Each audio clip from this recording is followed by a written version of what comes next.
What's up, Star Wars fans? Today I have one theory that connects all the Filoniverse together. That's including the Bad Batch, the upcoming Ahsoka Tano series, the Book of Boba Fett, and the Mandalorian Season 3. And at the center of this theory, connecting it all together, is Grand Admiral Thrawn himself. So let's get right into it here with one juicy detail that was passed on to me by the Medieval Man 9. And that is that the facility we see at the end of the Bad Batch Season 1 is indeed Mount Tantiss. You can see here in this concept art that was shared on StarWars.com, it is named Wayland Mount Tantiss, and down at the bottom here it is referred to as the Wayland facility. But that all said, you're probably wondering what this has to do with Thrawn, Ahsoka, Din Djarin, and all these different shows that include these characters. And well, you may already know that this facility was used by Thrawn and Legends to create a clone army. And although I don't think we're going to see Thrawn repeat that in, say, the Mandalorian Season 3 or the Ahsoka series, I do believe there's an absolutely excellent chance that this is where Thrawn is in hiding. And therefore Thrawn has returned to the known galaxy after the events of Star Wars Rebels Season 4, and Ahsoka Tano knows this, and this is why we see her trying to hunt him down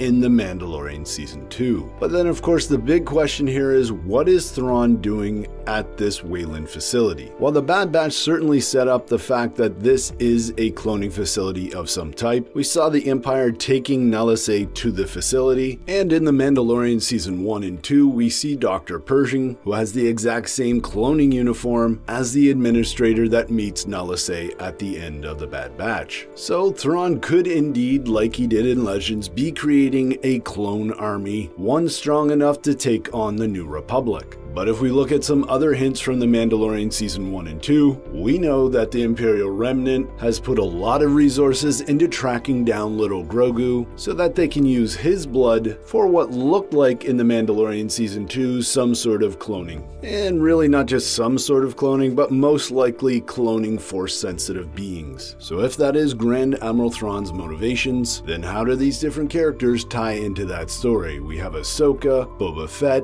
as well as Din Djarin. So looking at the most obvious of those three, we already know that Ahsoka Tano is on the hunt for Grand Admiral Thrawn. If we look back at Star Wars Rebels Season 4, there's a really good chance that Thrawn might actually have captured Ezra Bridger, and so Ahsoka is actually trying to track down Thrawn in hopes of finding Ezra. So Ahsoka's connection to Thrawn is pretty straightforward, but what about Din Djarin? In the Mandalorian Season 2, we see him pass on Grogu to Luke Skywalker, so if the Imperial Remnant is being led by Thrawn, then they're really not going to have any interest in Din Djarin after that. That said, Thrawn and the Imperial Remnant could definitely see Din Djarin as a threat, since he is in possession of the Darksaber, and with somebody like Bo-Katan who may be his ally, they could certainly rally together many Mandalorians, which could threaten Thrawn's plans in the Outer Rim. So with Ahsoka and Din Djarin out of the way, what about Boba Fett? How does his story tie in with Thrawn? Well, I'm going to develop that further in my next video, so hit that subscribe button if you're interested, and as always, let me know what you think in the comments below of this theory. I'm Mike,